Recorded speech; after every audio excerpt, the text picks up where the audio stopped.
Derrick Broze. This is Derrick Broze of the Conscious Resistance. I'm here in Standing Rock. That man is wanted in 5 different countries: Chile, Argentina, Brazil. We've been fighting a long time. We've all lost so very much. So many loved ones gone. Don't you fucking tease that horse! You are not alone. There are pockets of resistance all around the planet. We are at the brink. Above all, stay alive. You have no idea how important you are. If you're listening to this, you are the resistance.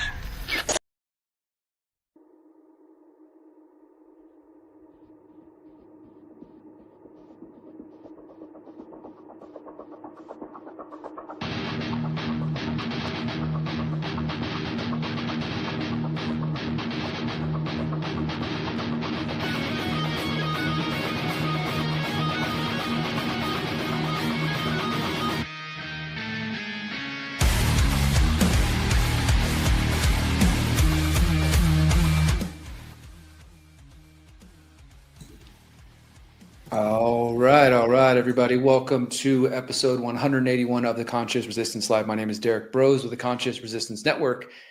And as you can see on screen right there, we are going to be focusing on 3 stories today, 3 main stories for the next hour to hour and a half. Peter Thiel's Dialog exposed, this new alleged secret society, Bilderberg 2.0, 3.0, exposed at a deeper level than ever before. We'll talk about that. We're also going to get into the data center fight, the fight against hyperscale AI data centers, and why myself and other independent media activists and journalists are starting to organize a national day of action focused on that issue. And finally, we're going to be talking about Mexico's upcoming biometric deadline, which I've been reporting on for a year now. Allegedly, by July 1st, if Mexicans and people in Mexico with phones don't have them registered with their biometrics, which is called the biometric CURP, their phone service will be cut and only allowed emergency calls on July 1st. We're going to be tracking that story and much more tonight on the Conscious Resistance Live. So that's the stories we are going to cover tonight, guys. I really appreciate all of you for being here. As always, this is a place for you to get content, independent news information, stories that are not just the same thing being talked about everywhere in the alternative so-called independent media. Yes, you may have heard about Peter Thiel's secret society, but we're going to take a deeper dive than elsewhere. Yes, you're probably hearing about things like hyperscale data centers elsewhere, but who's actually doing something about it? And finally, I know that I'm one of the only people talking about the situation in Mexico. So I encourage you guys to stay here. If you're not subscribed to our website, theconsciousresistance.com, that is going to be the best place to always get my content. Theconsciousresistance.com. This is where I've been producing my content since 2013. And I can't tell you how annoying it is to be producing content that long and to still have people ask me, what's your website? What's your website? People, though, who only follow me through social media, so YouTube, Facebook, etc., and they never visit my website. Guys, it helps us journalists, independent creators out so much more if you drive traffic to our websites and support us directly rather than just doing so through social media platforms, big tech platforms. So I've been saying this for a decade now. Go to my page, bookmark, sign up for the email list. You'll see a pop-up. I send an email maybe once a week or a couple times, a week if there's a lot going on. But this is where you can find my investigations, documentaries, books, learn more about the philosophy of the conscious resistance, agorism, anarchism, see all my presentations that I've given, see the different topics I've researched over the years. This is truly the best place to find my content, guys. So thank you to everybody who does that. Let's not waste any time. Let's dive into our first story. We're going to be talking all about the leak of information relating to Peter Thiel and his Dialog secret, not so secret society. All right, so let's go ahead and get into this. First off, as I'll show you in a moment, Dialog has been known for a couple of years now. They apparently were founded in 2006, so it's been around for 20 years, which also kind of makes me a little curious or suspicious of the timing of this release of information, like why all of a sudden. Basically, the story is that there's a hacker that did hack Dialog, which is Peter Thiel's secret society, that has hacked them and released some information. Now, that happened a couple of years ago, but now Wired Magazine is saying that they're actually being given inside information from people who were a part of it. So it says a trove of internal records from a secret society for powerful figures in U.S. politics, finance, and tech was left exposed online. Wired has confirmed naming participants in its event and revealing sensitive personal data they assured would stay private. The group is called Dialog, a private invitation-only organization co-founded in 2006 by Peter Thiel and another gentleman we'll talk about in a moment. So they get together actually a couple of times a year for these so-called off-the-record annual retreats. And they basically spent the last 2 decades being as secretive as possible. But now it's coming out into the open. So again, the first reveal was through a Swiss activist called Maya Arson Crime W. This is a woman. You can find her on Instagram and elsewhere, known for exposing the U.S. government's no-fly list. And she said that the directory came via an anonymous tip, which is also, I think, interesting. Like, did somebody want this information out? I'm not sure.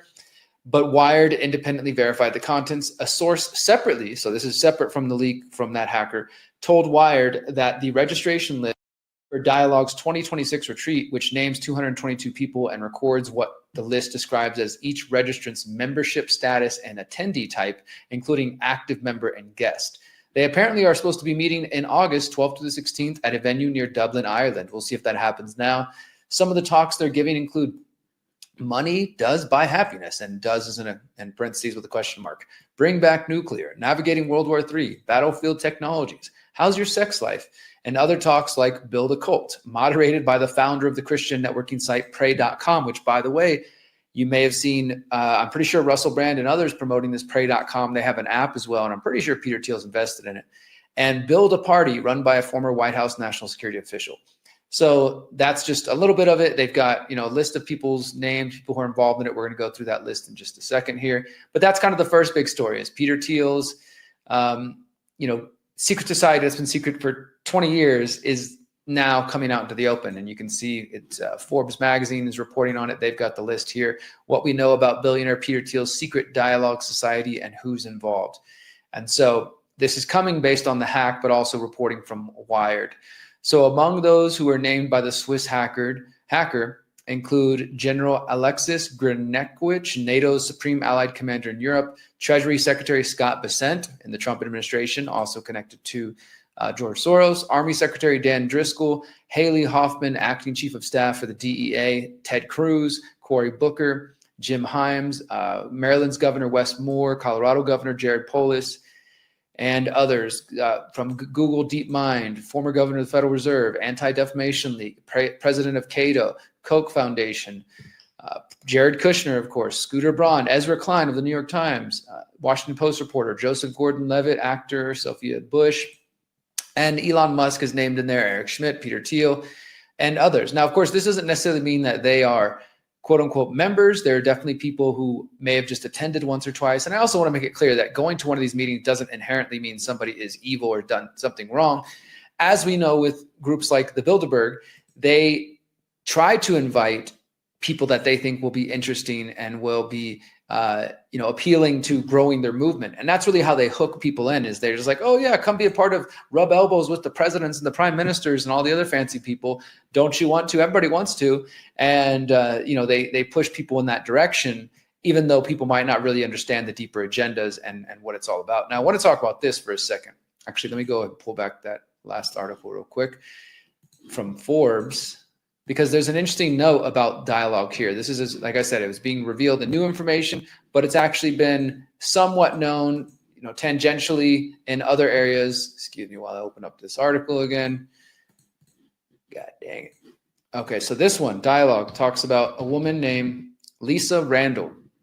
So here's the interesting part. It says, an invitation to the 2014 Dialog retreat at Sundance Resort in Utah was published via the Epstein files. Here, we can open that up right there. After Harvard University physicist Lisa Randall forwarded her invitation to Jeffrey Epstein asking, is this worthwhile? And Jeffrey Epstein said, Sundance is nice, go.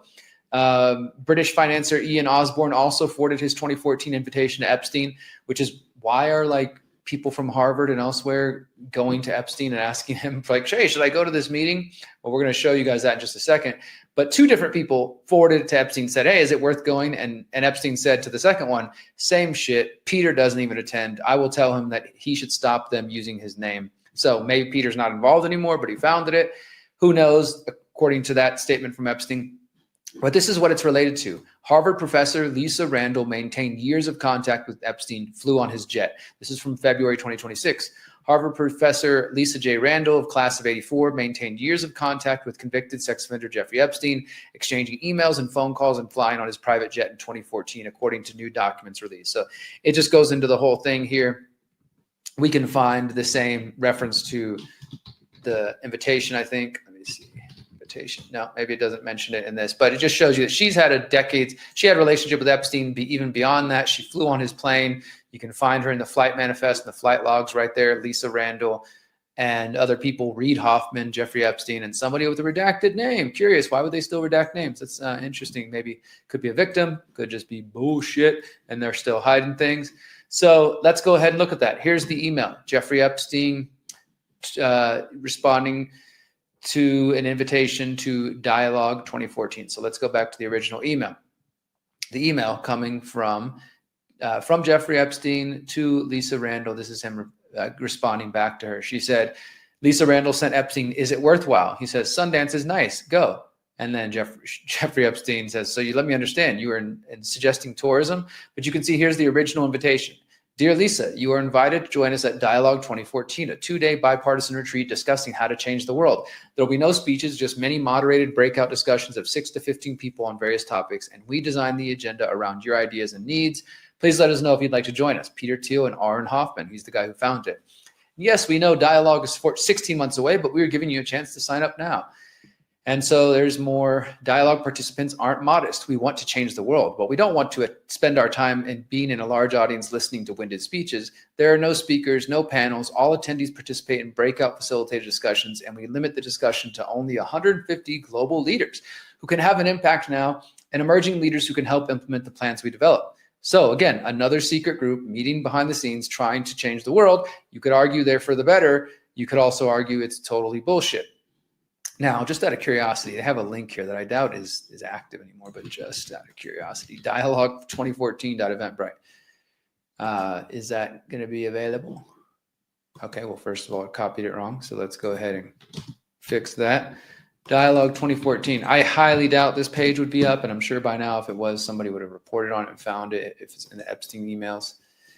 No, it doesn't look like it's coming up. Nevertheless, this is just part of that whole network of secret people meeting in secret, quiet, behind the scenes, trying to change the world. You don't get a choice in it. They didn't ask you. Okay,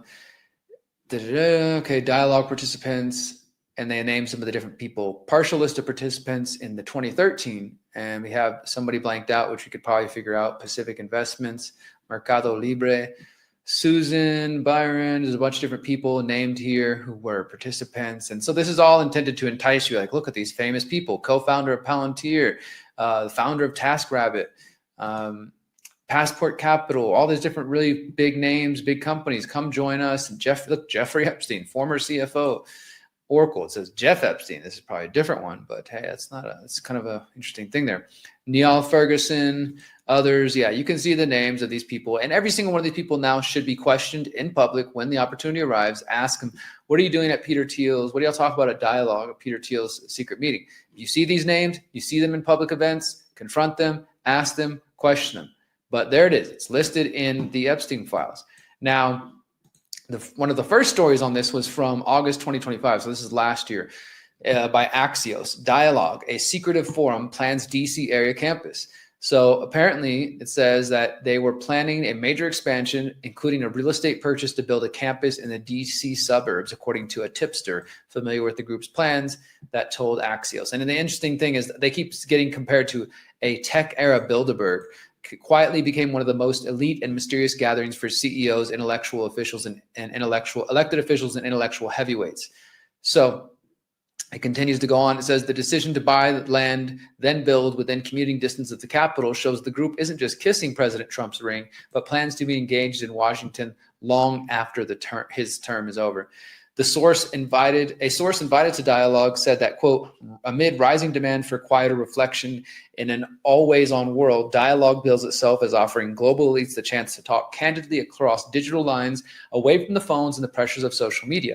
In secret. That's what that means. That means in secret.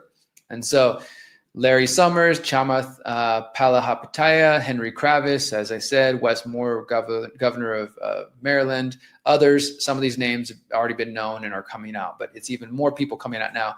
And then we have another report from Wired after the original one. Says how the Peter Thiel linked Dialog Club secretly ranks its members. Leaked files show the invite-only network grades members by their money and their fame, shaping who's out, who's in, who's out, and who pays. So Wired has learned that Dialog grades its event attendees on a hidden scale, ranking them from wealth and fame, tracking their relationships and using algorithms to decide who they should meet, who they should sit with, and who no longer belongs. They're basically probably asking an AI bot. The records are part of a trove of internal data received by Wired from a confidential source. So this is going even further than the original story, which was a combination of Wired's own reporting plus the hack from that hacker. This is them now getting a trove of internal data from a confidential source containing the name of nearly 200 prominent people scheduled to attend the group's retreat this summer.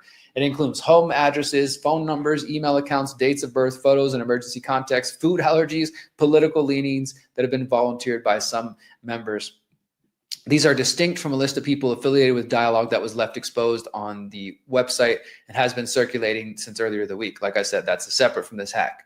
So the document describes Dialog as an invite-only community, distinguishes between two types of products, memberships and retreats. The former allows members, the group calls them dialoguers, to access private dinners hosted in members' homes and private spaces around the world. So you get to be a part of this secret society, and then you get access to like super secret dinners at each other's homes. And there's nothing illegal about that, of course, but we know that these are people who've got an agenda. They're plotting to take over the world, for heck's sake. I mean, they've got their own things going on, and of course they're going to meet in secret. And they've been doing it for 20 years while we're chasing around the Bilderberg, who's still very secretive, and Peter Thiel does go there as well. He's a steering committee member of the Bilderberg Group, which also tells you why this is so important, because Peter Thiel connects the two of them. Retreats convene more than 200 people. This August, for example, members' guests are scheduled to gather outside of Dublin for 2 days of discussion on artificial intelligence, geopolitics, modern warfare, NATO's future, and battlefield tech. And it's interesting, it says, disclosure, a former editor-in-chief of Wired, Nick Thompson, currently the CEO of The Atlantic, is among those in both the public list and the unreleased records. He declined to comment. So that's called real journalism and disclosing, potential conflicts of interest like that. Their ex-editor is in these files, and they didn't shy away from mentioning that. Also acknowledging that he is currently the editor of The Atlantic, which I think is important too, because they're still a big magazine, big publication. Dialog grades people before they join. Of the 192 dossiers examined by Wired, 130 are tagged as members. The rest are prospects with files bearing first-time dialoguer or warm. Everybody receives a grade A, B, or C, and C seems to be for the most famous and influential. Only 1 in 7 received it. Most of them received a B. The final tier A appears primarily assigned to older established members whom the graders consider less notable. So interesting about that. Now let's go down here and see if they actually are going to show some of these names, if there's anything we haven't seen, and because that would be really important. Nope, they're not listing the names. They mentioned Josh Brolin up here. They said they've got names of people who are going to be coming into the Dublin one. I mean, as far as I'm concerned, they should be putting that information publicly. But Josh Brolin, they mentioned, the economist Tyler Cowen, and that's basically it, in addition to the other list we have over on the other pages and some of this previously known information and what they're all about. But here we go. This is another secret society leaked out into the public, and now more information coming out. I'd never heard of this one before. I don't know a lot of people who had. So I think overall this is a positive story, that things are moving forward and that these kinds of things are getting leaked. And let me just speak to this for a moment before we move to our next story, because I remember you could probably find a video on theconsciousresistance.com from a couple years ago called Does Bilderberg Even Matter Anymore? And I was kind of at the time arguing that maybe they don't really matter anymore. Maybe we should be putting all of our energy into what we want to see in the world. And this is still my message. When I'm traveling for the activation tour, my main message has been Liberation 2030. Instead of Agenda 2030, Great Reset, what is your Liberation 2030? What are you trying to see in the world? Put time and energy into that. That's what matters more than just obsessing over they, them, those. Of course, as a journalist, I'm reporting on this. I'm sharing this information to you, but I'm not saying live in fear of these people, obsess over them. Yes, journalists and people should confront them and question them about this in public wherever they're at. But more than that, you should take understanding, okay, the technocratic wannabe elite are organizing in secret for the last 20 years and this meeting and others, and they're planning out their future. What are you doing? Are you meeting in public? Because we don't need to hide in secret to do good work. Are you meeting in public with locals in your area, your family members, your church, whatever, and plotting what your 2030 agenda is, what your liberation 2030 is? Are you plotting how you want to change the world? Obviously, we don't have the billions of dollars and we're not the trillionaires, but that doesn't mean we don't have power and influence to shape in our local circles and our spheres of influence. We absolutely should be putting just as much time in that. So yes, on one hand, I don't know if the Bilderbergers and the dialogues matter so much. I think it's important and we expose them and people finally come to recognize, as I documented in my Pyramid of Power book and series, that power has been meeting quietly and secretly for decades, for a century now, and organizing world affairs. And despite people saying that's conspiracy, these are powerful people conspiring together to achieve their goals. We should take some awareness of that, have knowledge of that, and that should encourage us, I believe, to focus even more than ever on our own goals of what we're going to do for our family, for our friends, and our lives. And that's what I call Liberation 2030. And if you'd like to learn more about Liberation 2030, guys, I want to invite you to come to the Activation Tour. I'll be traveling the United States again in just a couple of weeks. I'm here in Mexico right now for just another 2 weeks. You can go to activationtour.org. activationtour.org. You'll see the schedule page here. Click that, and it'll take you down here. I already did leg 1 of the tour. We did 3, 6, 9, 10 events. Now we're going to go for the second leg of the tour. We're going to do something like 21 or something ridiculous. So I'm super stoked. I'm going to be Houston, Austin, Dallas, Wichita, Columbia, Missouri, Twin Cities, Cleveland, Ohio, Columbus, Ohio, Pittsburgh, New York City, Baltimore, Nashville, Tennessee, Atlanta, Georgia. And then in Florida, we're doing Orlando and Tampa Bay. I want to invite you guys to come to this. Go to activationtour.org, click on the schedule. The ones that are yellow, those are the details we've got worked out. We're still working out in New York City and Baltimore. Click on these events, guys. Come out, get connected with like-minded people in your community. This is your chance to hear me speak in person, which I tend to think is some of my better, most important work. But more importantly, to connect with like-minded people in your community who are also on this wavelength of trying to do something positive in the world, trying to spread individual liberty, mutual aid, empowerment, and really trying to build the better world that we know is possible. So if you want to come meet me, great. I'm going to be giving a brand new speech focused on exit and build strategy. I'm also going to be selling my books and shirts if you want to pick up those in person. And we're going to be doing networking, having this kind of community dialogue conversation. I'll also be performing my music. But most importantly, you have an opportunity to get plugged in and get connected to people in your community. This is specifically the United States, of course. But even if you're not on my tour schedule, just organize a meetup in your community.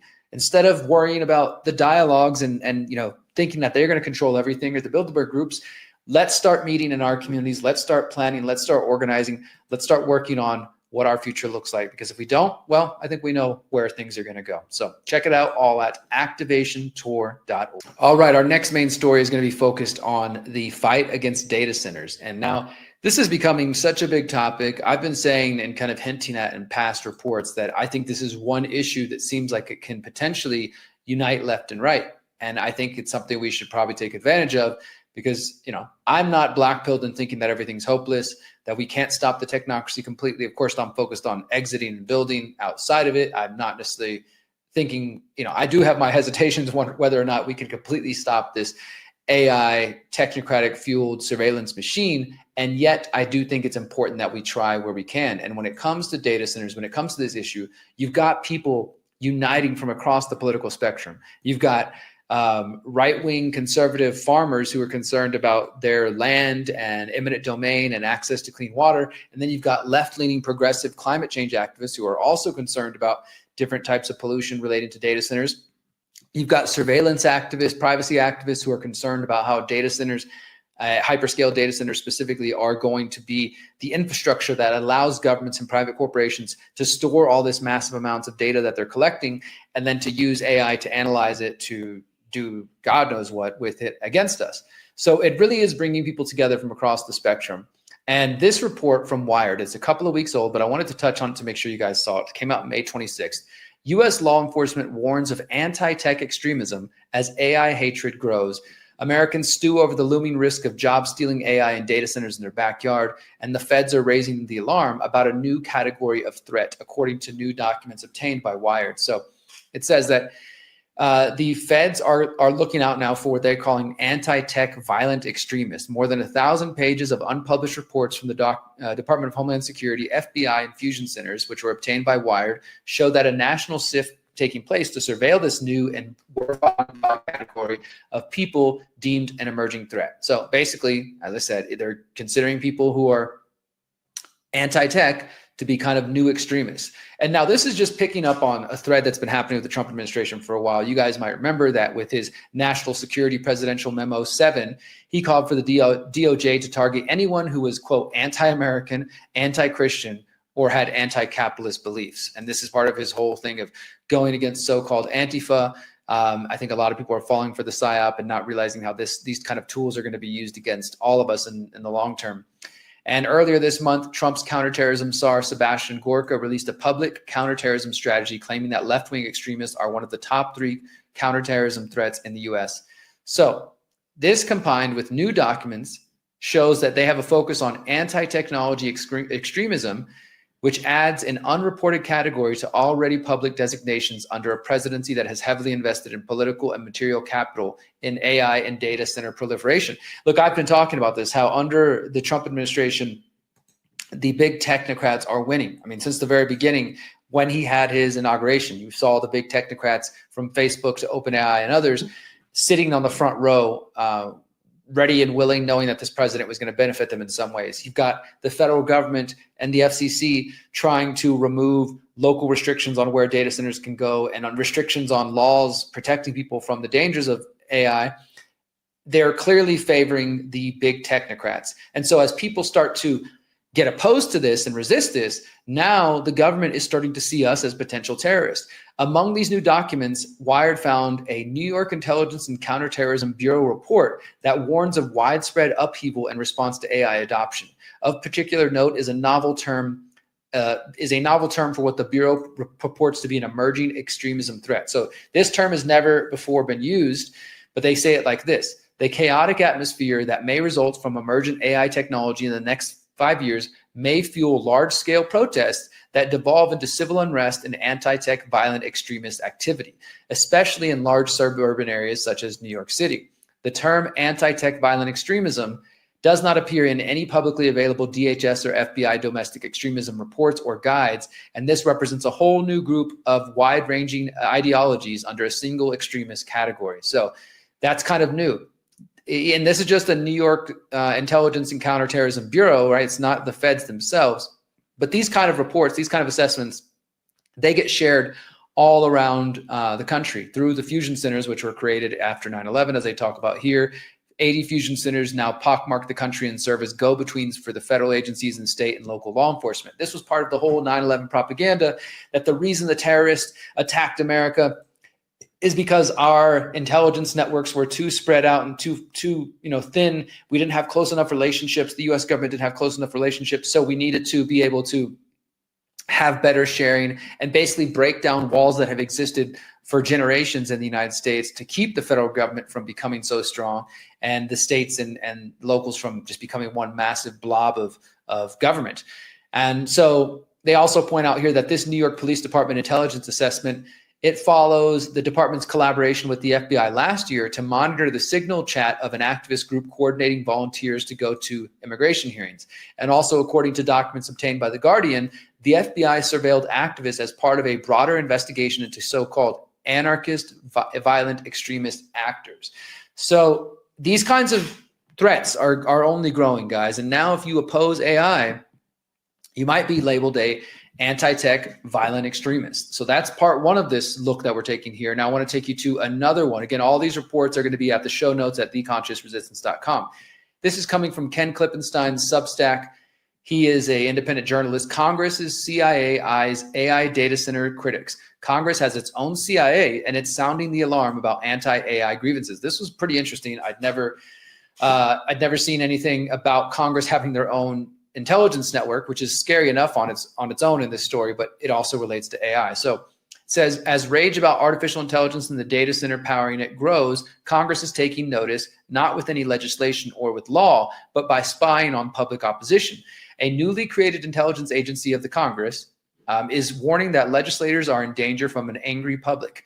It's called the U.S. Capitol Police Intelligence Services Bureau, which, by the way, was created after January 6th.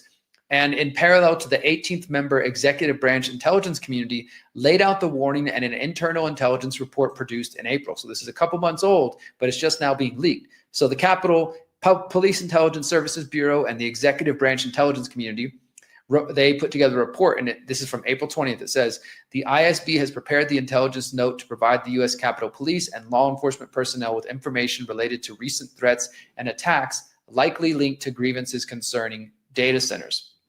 So there's only one problem. The report admits that there's no evidence of any actual threat to Congress. The report says the U.S. Capitol Police is not investigating any data center motivated threats to members of Congress. So there's no actual threat. They're just kind of getting them all hyped up and probably trying to put fear in their mind. Like the public is going to get upset about data centers and we got to be prepared for those violent extremists. The report goes on to warn that artificial intelligence related policies introduced on the Hill and in local communities are likely to continue drawing opposition, increasing potential concerns for public officials. So it's basically just vaguely, broadly saying people are against AI. And as these policies continue to increase in government, there's going to be potential concerns for public officials. No actual threat, no kind of targeted threat. It's just a random assessment of like, yeah, this might be something you guys should worry about. The Congressional Intelligence Office that authored the report was formed in the aftermath of January 6th and justified to bring the congressional police force, quote, in line with federal intelligence agencies and thereby gain more access to the massive existing intelligence community. I would say if January 6th was a psyop or a false flag in some way, that would be part of the goals, is that you're able to grow the intelligence apparatus by telling people, that because of January 6th, we need to have these extra powers, blah, blah, blah, this and that, in order to, protect the people and prevent this from happening again. So I would be very suspicious of that. So that's another report from Congress's own Internal Intelligence Bureau warning them that that AI grievances are on the rise and they should be concerned about it. Now, here's another one. This is from Gizmodo documenting a report from what's called Heat Map. And it says here, Americans have grown dramatically anti-data center in just a month, a survey finds. Recent survey shows a dramatic swing against new data center construction. You can see a sign here, people at the Capitol, no data centers. It's the state of Utah. And so here we go. It says, a new heat map pro poll shows a rapid shift in public opinion since last fall. Now, the document, so apparently it's kind of behind a paywall. So we'll just go back to this Gizmodo one here. And it says 71% of Americans would oppose a data center project built near their homes, including 55% that would strongly oppose it.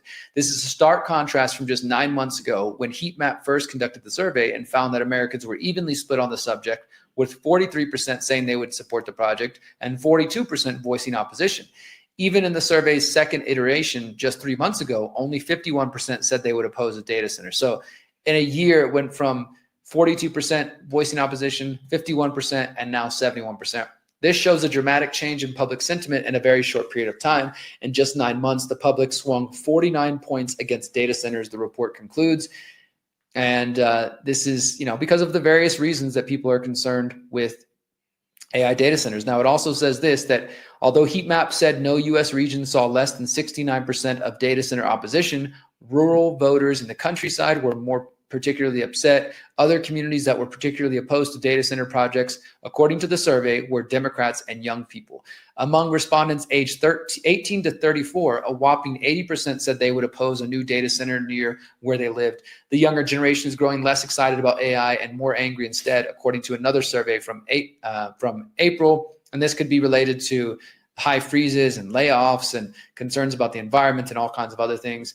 And people are still trying to push this real hard, like NVIDIA CEO Jensen Huang, who recently did an interview saying everybody just needs to adopt AI and try it out. Of course, Sam Altman with OpenAI pushing it in his own ways. So they're becoming a big issue, as this article talks about. Moratoriums are picking up. Maine was supposed to be the first state to adopt a moratorium, but the governor vetoed it, surprise, surprise. But it's showing that across the board, the public is increasingly against data centers. And this is not just showing up in polling. This is actually showing up in the headlines. Look at this one from a couple of weeks ago. LA area city sees first voter-approved measure to ban data centers. Voters in Monterey Park, California, 86% of them voted in favor of a measure in Tuesday's election to ban data centers. It calls for a prohibition on data centers citywide in order to, quote, protect air quality, drinking water resources, and public health, and, quote, prevent impacts to electricity and water rates. So they were going to be building a data center in Monterey Park, but it was withdrawn earlier this year after City Council adopted a moratorium. And now they're actually writing that into the law. And there's other examples. Wisconsin City passed a referendum targeting data center construction in April. Several state legislators are considering data center moratoriums. As I mentioned, Maine had passed the data center ban, but it was vetoed. The New York legislature also appears poised to pass a one-year ban on data construction. So it's growing right there. And then also I'll point to my buddy Justin over in Florida, who's been doing great work for a long time on a number of issues. We've interviewed him several times over the years for his fluoride activism and 5G activism and geoengineering and other things. He's been just kicking ass when it comes to data centers. He says, we have at least 5 Florida communities voting on AI data centers this week. Please be there. So one of them, Zephyrless, is today at 6 p.m. Lake County, Hernando County, DeSoto County, Clay County. He's kicking butt out there. And by the way, Justin is going to be with me speaking briefly at data centers at the Orlando stop. That's where he's based at in Orlando, Florida. So people like him are out there doing this. People, activists in LA and elsewhere are doing this. But surprise, surprise, we now have new reports from the Energy and Commerce Committee. Chairman Guthrie, Joyce, and Latta request investigation of foreign adversaries' efforts to block American data center build out. Uh-oh, here we go. What are they claiming? Is this that whole anti-tech violent extremist thing? It says Congressman Brett Guthrie, chairman of the House Committee on Energy and Commerce, Congressman John Joyce, chairman of the subcommittee, Congressman Bob Latta, they sent a letter to the co-chairs of the President's Council of Advisors on Science and Technology, which, by the way, that was, that's filled with technocrats. I've reported on that. And the FBI Director Kash Patel, requesting information about the evidence that strongly suggests that there are foreign influence campaigns working to slow American AI progress and block the development of the infrastructure we need to power it. Guys, before I go any further, let me just remind you, this is just, it's bringing I'm having deja vu here. Back in like 2018, 2019, when there was the race to 5G, which is still ongoing, they're trying to get to 6G now. The New York Times and other outlets wrote articles saying that if you are against 5G, you probably fell for Russian propaganda. And now we're seeing a similar thing, but instead of 5G, it's AI data centers. If you're against AI data centers, it's because there's an influence campaign by China happening. It could be that people are just opposed to this information, opposed to this infrastructure on their own. No, they have to be influenced by some sort of foreign adversary, which, let's be honest, it could be true. The US and China and Russia, they have their own campaigns against each other's citizens and nations to spread their own propaganda. And it's also true that people are against data centers. So Chairman Guthrie says, quote, our nation is locked in a race with China to innovate and lead the world in the development of AI technologies. The fact that the Chinese Communist Party-backed entities and other foreign adversaries may be attempting to influence decisions related to American data center infrastructure puts into perspective how serious of a fight we are in. Americans deserve to know who is bankrolling the disinformation campaign that seeks to block critical infrastructure investments. Data centers are the foundational computing structure that makes modern life possible, from financial and medical records that underpin the economy and personal health care to the photos and emails on your phones. So much of what we take for granted in our daily digital lives relies on the data center infrastructure from across the country. Our adversaries in Beijing fundamentally understand this, and that's why our committee is working to address this critical issue. So they don't point to any actual evidence. They do say this: new investigations from the Bitcoin Policy Institute and Power the Future lay out how these foreign-linked influence campaigns are currently being waged. Now, I would want to investigate those institutions, these Power the Future and Bitcoin Policy Institute, and see who they're funding, because maybe they have their own reasons for pushing this idea. According to the BPI documents, how foreign state media, the CCP-aligned Singham network, and foreign billionaire funding are routed through U.S. nonprofits. PTF's report shows how billionaire donors filter cash through a financial web into America's nonprofit ecosystem to turn public opinion against data center build-out, using the same playbook environmental activists have run against needed energy project for decades. This new information comes as states and localities continue to examine potential pauses and moratoriums on data center construction an effort that is backstopped by Senator Bernie Sanders' disastrous AI Data Center Moratorium Act. Throughout this Congress, we have worked to ensure American leadership in AI while supporting the power generation. The stakes couldn't be more higher. China already deploys next generation technologies to advance many of the regime's most sinister goals, focused on enhancing the power of its surveillance state, utilizing advanced computing.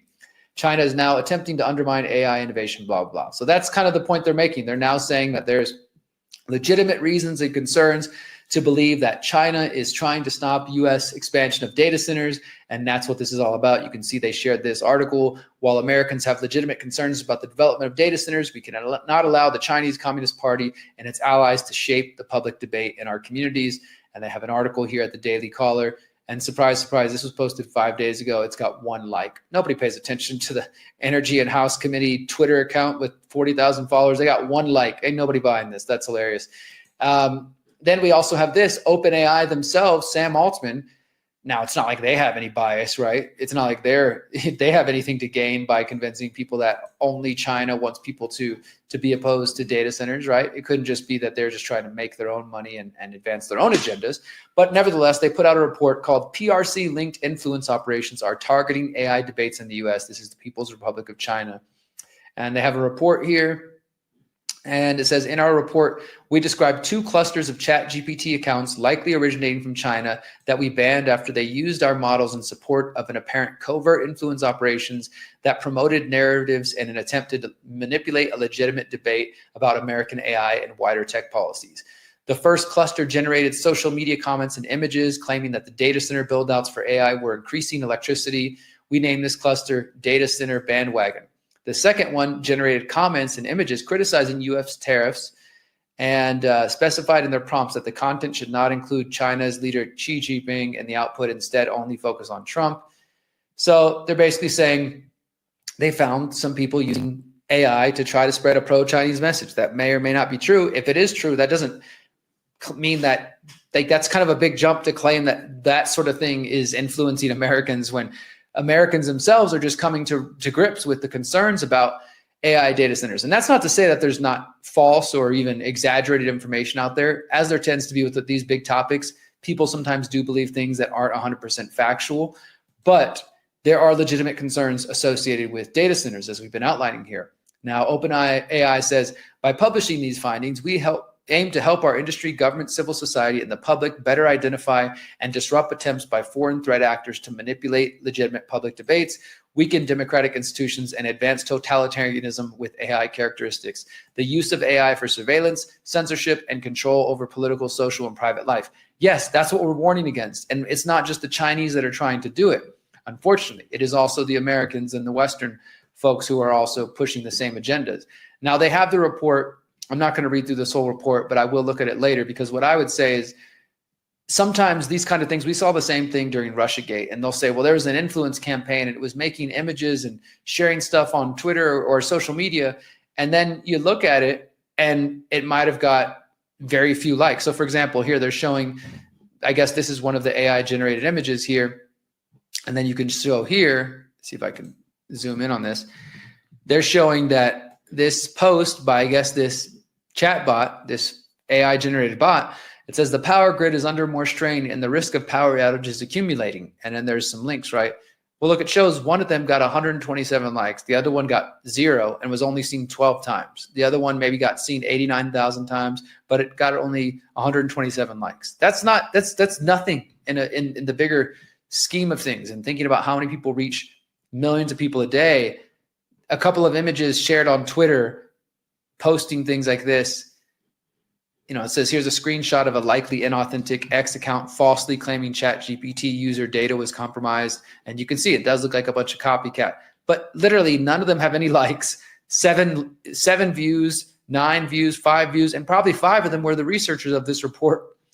And so they're just showing, like, you know, like I said, social media account post and claiming this is some huge influence operation when these things don't even have any likes.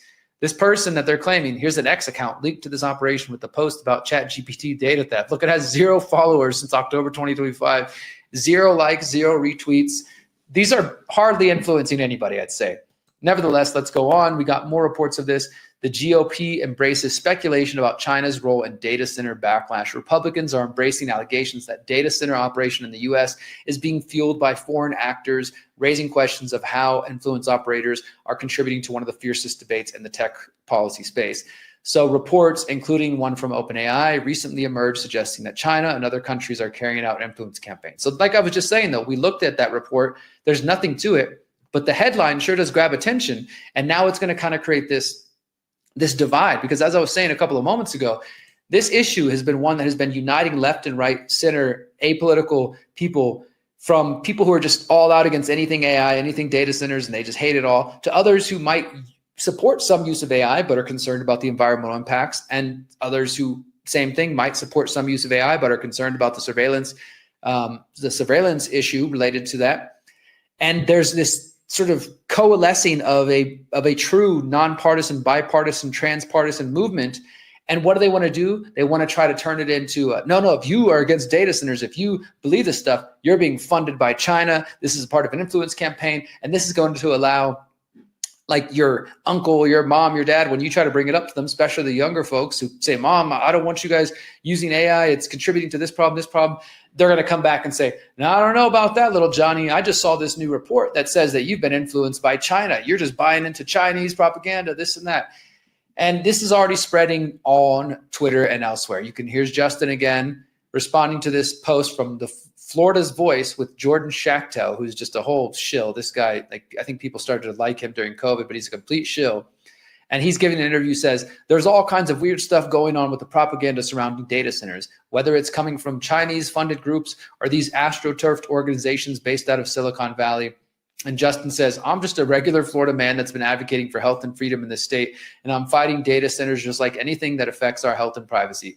What's weird is accusing regular people trying to preserve old Florida as victims of Chinese propaganda. Again, it absolutely could be true that China is trying to do influence campaigns, and I don't doubt it to a big degree.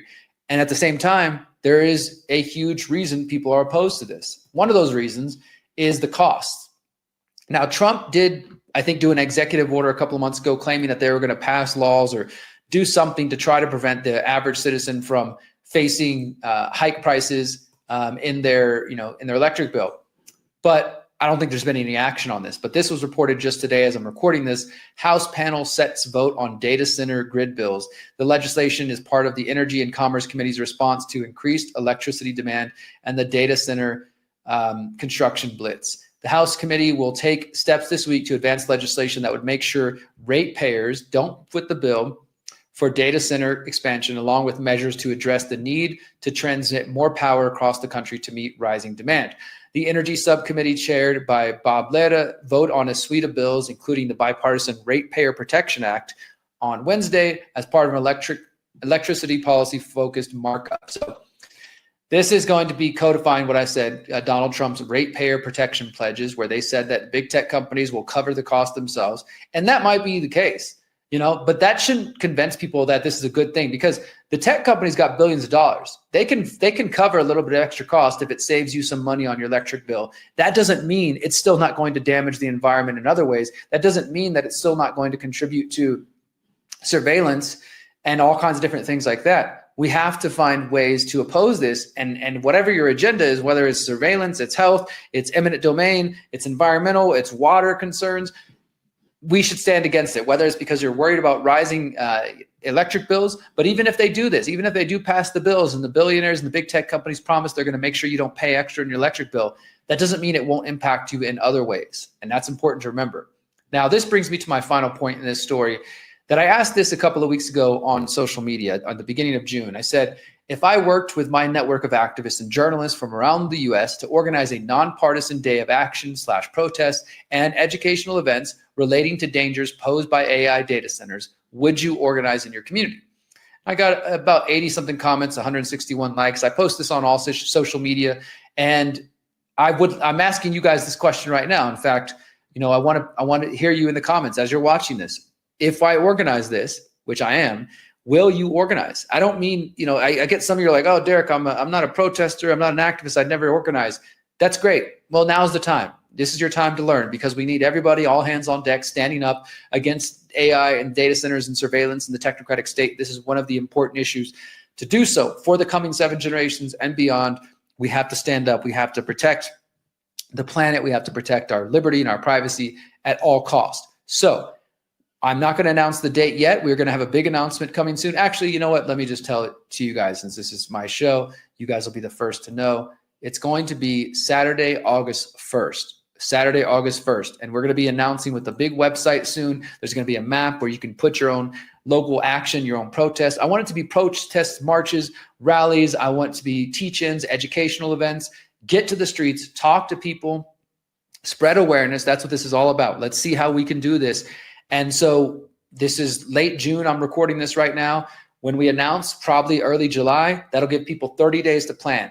Even if you've never done this before, guys, let's see if we can do this. My goal is to use all of my reach from independent media, from Redacted and Kim Iverson and Jimmy Dore, James Corbett and others, try to get on as many podcasts as possible, talk about this, spread awareness, try to get as many aligned organizations and individuals and outlets, including the Independent Media Alliance, to support this and push it. And let's see if we can create a national day of action. There's already lots of protests. There's voting going on for moratoriums and bans. But what if we brought together all of our energy on one single day on an issue that seems to be uniting left and right, and we put the bullshit aside and we came together for this big issue and see where things can go from there? That's my goal. So it's going to be Saturday, August 1st. You're hearing it first, but you will hear more information about this. I will be putting out videos and making more announcement as it gets closer. So thank you to everybody who is following me on social media and who wants to, who comments on things like this. For those of you who just watch on YouTube, or if you're just listening to the audio, you're getting my content as far as my reports, my interviews, my podcast. But if you want a little bit more of behind the scenes, my personal thoughts, that is one benefit of following me on social media, whether Twitter, Telegram, even the YouTube community page, even the Substack notes. I post personal notes there, or Facebook if you must. Now, before we get to our final story, guys, I want to let you know that one of the best ways to support the conscious resistance is to buy t-shirts. We have 8 designs on our website, 8 designs, including Liberate All Life, Revolution Without a Healing is a Recipe for Disaster, You Are a Creator, Exit and Build, You Are Beautiful, You Are Powerful, You Are Free, The Conscious Resistance, No Masters, No Slaves, Holistic Anarchism. And I'm going to be making one soon for the airport that says facial recognition is optional for you to wear just at the airport. All the shirts are $25 USD. We do ship outside the US. It's sometimes a challenge, but we can make it happen. And also, if you want to support, you can buy my books via the website. All the books that are on my shelf behind me, the Conscious Resistance Trilogy, my memoir, A Man of My Word, The Pyramid of Power, How to Opt Out of the Technocratic State. The Conscious Resistance Trilogy collects my first 3 books, Reflections on Anarchy and Spirituality, Finding Freedom in an Age of Confusion, Manifesto of the Free Humans. And then you can also go back even further and find my book, The Holistic Self-Assessment. So check them out at The Conscious Resistance. You can see our shop for books and shirts if you want to support what we're doing, guys. And this brings me to my final story of the night. Now, you guys, if you've been following me since last summer, you know that I've been reporting on Mexico's evolving situation, where last summer there were some bills passed. There was several bills, telecommunications bills, claiming that on July 1st, 2026, all Mexicans, people with phones within the country, are going to have their phone lines registered with their CURP. And the CURP in Mexico is like a social security number card. It's been around since 1996. And it is a set of numbers. It also now in recent years has become biometric. So when people sign up for the CURP, or let's say you're a foreigner and you want to get residency, temporary or permanent, they take your fingerprints, they do a face scan, and that is registered with your different documents. And so the CURP is part of that. And this bill that passed in Mexico in 2026 or 2025 claimed that they were trying to put an end to kidnappings, to extortion, where the cartel and other criminals will kidnap people using anonymous cell phones, because you can just walk into, prior to this law, you can just walk into any local gas station. You can buy a SIM card. You don't have to show your ID. You don't have to put a name to it. Put that in a phone, and you've got an anonymous SIM. And so people were using this to commit crimes, surely. And that's what they claim. And they say to stop this, we're going to force hundreds of millions of people to scan their faces and connect their face and their biometrics to their phone line. And everybody who has a phone has to have that connected. Now, of course, we know criminals aren't going to register, so it's not really going to address that problem. And it just ends up becoming a way to target and to focus on the population, the domestic population. So I've been following this since last year and kind of reporting on all the different developments. And here we are now, June 22nd. We are, I think, 8 days away from this. It starts on July 1st. So yeah, that would be next Wednesday, July 1st, allegedly. But as I've also been reporting, the numbers have been less than what the government might have hoped for and what the corporations might have hoped for. And so I've seen reports as low as saying that only 10% of the country has signed up. Others saying 20%. I think the highest I've seen is 31%, and now more recently they're claiming up to 50%. And I'm just showing you. There's some reports going back months.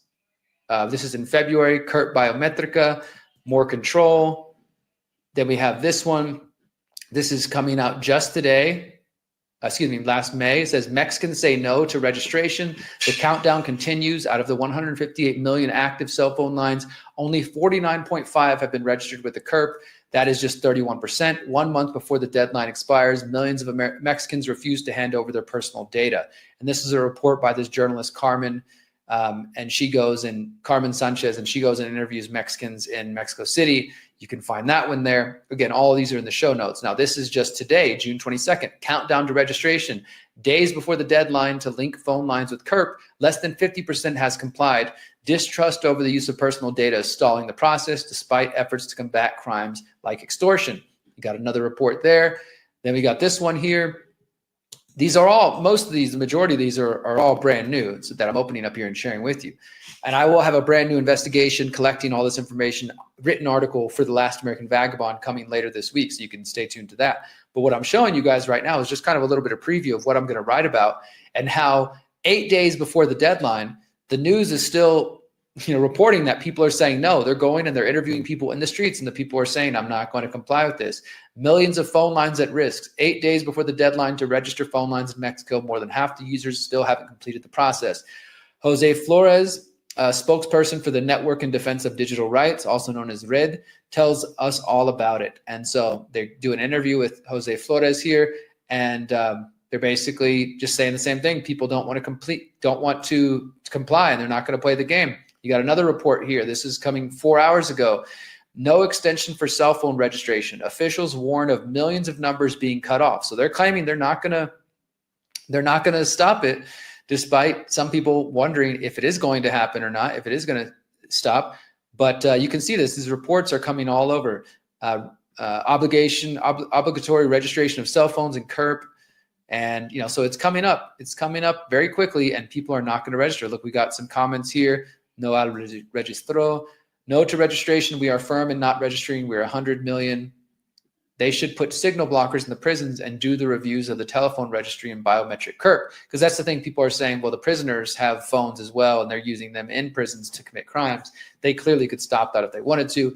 You have another journalist here, Irene Levy. She says in her new report, she says there will be an extension in the mobile lines registry. My column for today. This is her new column for El Universal, and this is her article here. I did find it, and here it is right here. And we can translate it real quick. It says, again, there will be registration for the mobile phone. There will be an extension for the registration of mobile lines. And she says here, the deadline of June 30th is 1 week away, and there will be an extension. The president herself let it glimpse in the morning of June 18th. She said that next Thursday they will report, that they will wait to see how the record progresses. And above all, we don't want to affect the people.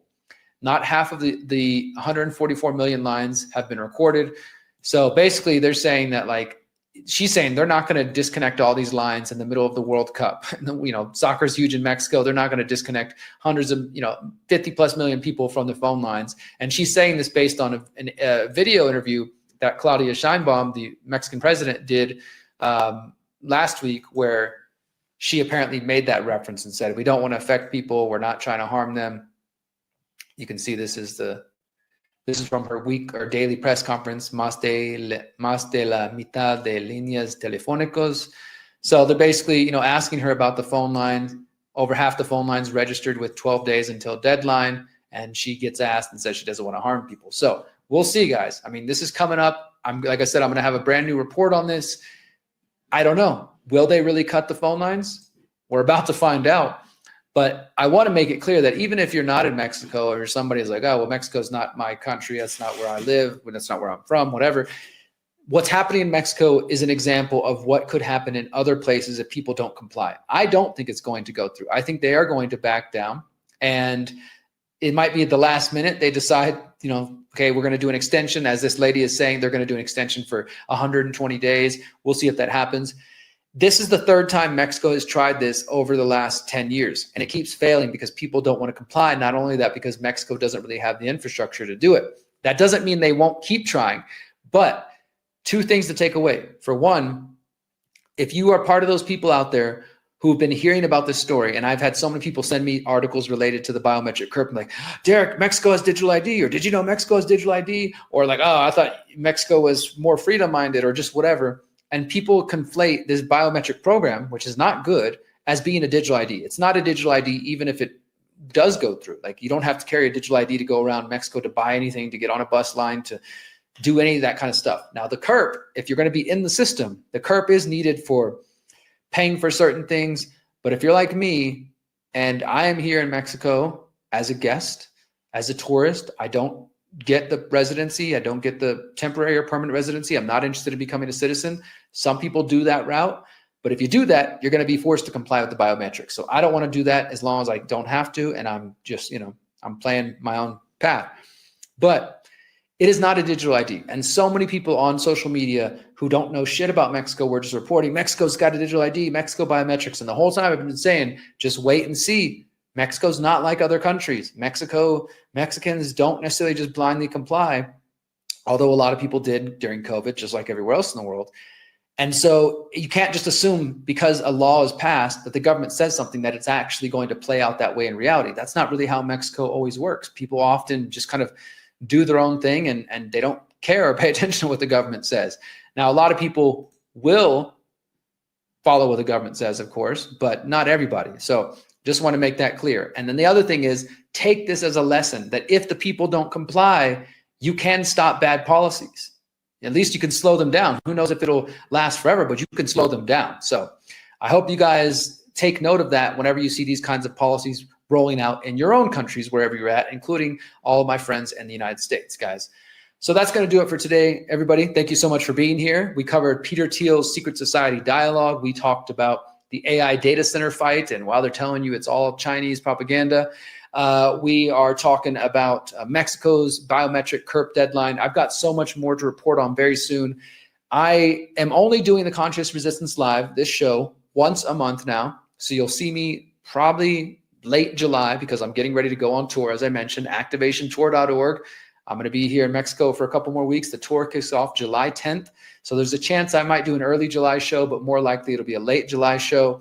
And then we'll pick things back up in August, and I'll continue to do my investigative reporting. I've got some big explosive stories coming up very soon relating to the Utah ritual abuse scandal that I'm going to tell you guys about so much more soon. But for now, stay tuned for my new article on the biometric CURP coming this week on thelastAmericanVagabond.com. By the way, if you're a paid subscriber on Substack or Buy Me a Coffee at $10 or more, I've started doing a live stream every Sunday. We've done 2 of them now, Sunday at 5 p.m. U.S. Central. If you're on my Substack and you're a paid subscriber, if you're on my Buy Me a Coffee at $10 or more, look out for the notifications. I've been posting them every week. There's a special link you get to join. It's super casual, super chill. We just talk about whatever you guys want to talk about, whatever's on my mind. And it's been fun so far. We've done 2 of them. So stay tuned for that this coming Sunday. And I will try to continue doing that even when I'm on tour on the road, although it might be a little more difficult. But yeah, so if you want to support me, guys, the best place to do so is always going to be at theconsciousresistance.com/invest. theconsciousresistance.com/invest, because this links you to my PO box, Buy Me a Coffee, Substack, for those who want to support via crypto, Bitcoin, Bitcoin Cash, XMR. I also do have a Zano address I need to add on there. That's one way, theconsciousresistance.com/invest. And of course, as I mentioned earlier, you can buy books, you can buy shirts. That's a good way to support me. And if you can't spend any funds, because I get it, times are hard, the best thing you can do then is to bookmark and sign up for my email list at theconsciousresistance.com. Tell your friends and your family if they're looking for quality content that's not just clickbait, that's not influencer drama about what's Candace talking about this week or what's Tucker talking about, but actual investigative reporting. Tell them to visit theconsciousresistance.com, and you guys can get all of my content there. And greatly appreciate all of you guys. By the way, if you heard the song I played at the beginning, which I'm going to play a little bit here for a second at the end, it is from a band called Era, ERRA, and the song's called Cure. They're an awesome, like metalcore, heavy melodic band. I love them. They're great. I know not all of you will dig them, but enjoy a little bit more of that. Until next time, guys, remember, you are powerful, you are beautiful, and you are free. Peace.